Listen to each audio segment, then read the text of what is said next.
ಭಯ ಅನ್ನೋ ಜೀವನದ ಮೇಲೆ ಇರಬೇಕೇ ಹೊರತು ಜೀವನನೇ ಭಯ ಆಗಬಾರ್ದು. ನೀನು ಧೈರ್ಯವಾಗಿದ್ದಾಗ ನಿನ್ನ ಸಮಸ್ಯೆಗಳೆಲ್ಲ ದೂರ ಹೋಗುತ್ತೆ. ಆದರೂ ನಿಮ್ಮಷ್ಟು ಧೈರ್ಯವಾಗಿ ನನ್ನಿಂದ ಇರೋಕ್ಕಾಗಲ್ಲ ಅನ್ಸುತ್ತೆ. ಯಾಕಾಗಲ್ಲ?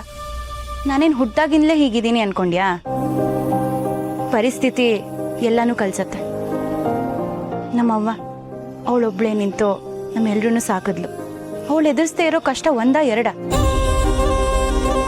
ಅವಳೇನಾದರೂ ಹೆದರ್ಕೊಂಡಿದ್ದಿದ್ರೆ ನಾನು ಇವತ್ತಿಲ್ಲಿ ಇರ್ತಾನೆ ಇರಲಿಲ್ಲ.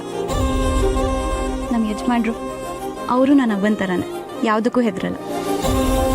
ಇನ್ನೂ ಹೇಳಬೇಕಂದ್ರೆ ಧೈರ್ಯದಲ್ಲಿ ಅವ್ವಂಗಿಂತ ಒಂದು ಕೈ ಜಾಸ್ತಿನೇ. ಭಾರಿ ಮೊಣ್ತನ. ಅಂಥವ್ರೊಬ್ರು ನಿನ್ನ ಜೀವನದಲ್ಲಿ ಬಂದ್ಬಿಟ್ರೆ ಸಾಕು, ಧೈರ್ಯ ಅನ್ನೋದು ನೀನಾಗೆ ಕಲಿತೀಯ. ಶ್ರೀ ಅಂತವ್ರೆ ನಿಂಗೂ ಸಿಗ್ಲಿ ಅಂತ ನಾನು ಬಯಸ್ತೀನಿ. ಶ್ರೀ, ಹೊರಡೋಣವಾ? ಬನ್ನಿ ಸರ್. ಹೋಗ್ಬರ್ತೀನಿ.